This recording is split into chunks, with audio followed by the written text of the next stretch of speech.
Hello guys. Ayan. Okay na? Nag-sideline muna ang aking asawa. Kasi wala nang pambili ng bigas. Yung mga ngayon naman kasi, nagsimula sila, may pera na. Pero no, si Tagalog Nag-sideline muna magawa ng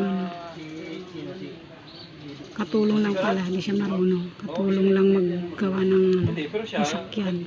naggaling din sa ano, sa baba. Mamaritesan sila guys.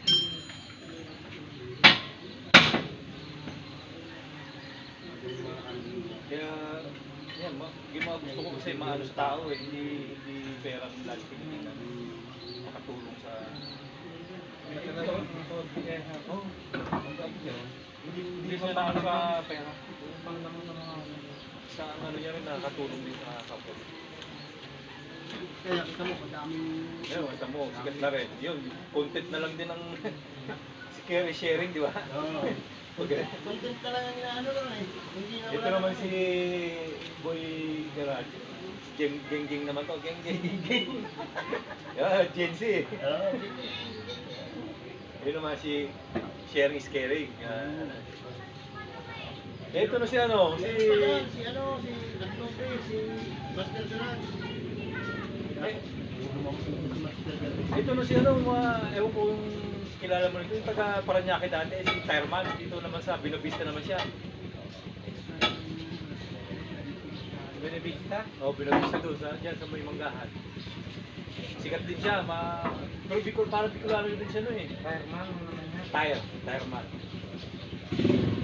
Ano rin, nagpa-vlog din siya pagka gusto niya. Pero ano rin, siya naman, So, ano siya, pangyayari. oo, basta magaling din, magaling din sa sakyan. Mabait din kasi nag-share din ng knowledge sa sakyan eh.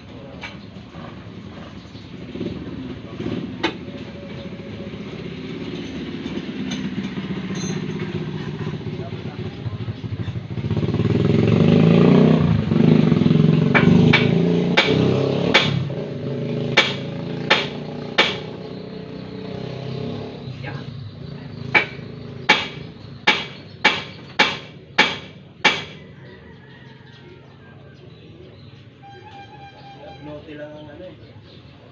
Ano naman si Yumabang. ano naman? Master Garage.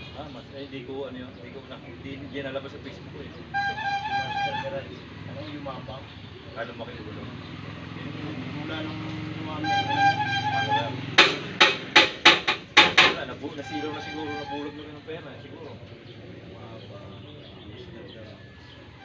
Yun pala. Baka doon sa nagsimula yung mga garage na yan, isip mo yung garage. Boy, isip garage. Yumabang ka dyan.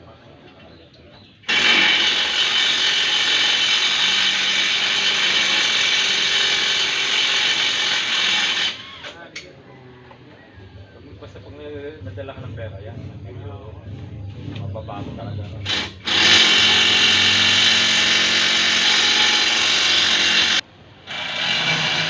Ayan guys yung gagawin.